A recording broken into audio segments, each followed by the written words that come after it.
Hello friends, welcome back to the new video. Today we are going to talk about double tap to turn screen setting in Vivo phone. In this video guys, I will show you how can you off double tap to turn screen in Vivo phone guys. You can see here double tap phone screen off. Double tap phone screen off. So when you want to off this setting, so why you can off in this video guys, I will show you how to off it. So before starting video friends, I want to tell you if you new in my channel and you are watching my video first time, so first of all go and subscribe my channel, click the bell icon and like my videos. So right now let's start video. First of all open your phone setting.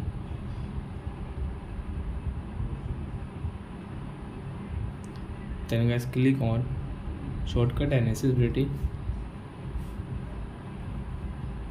Smart mention guys, click auto screen off guys, click here.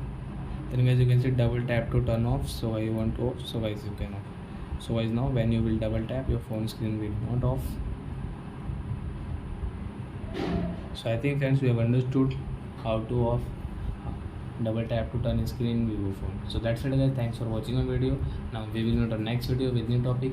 Before guys please go and like and subscribe my channel. Bye.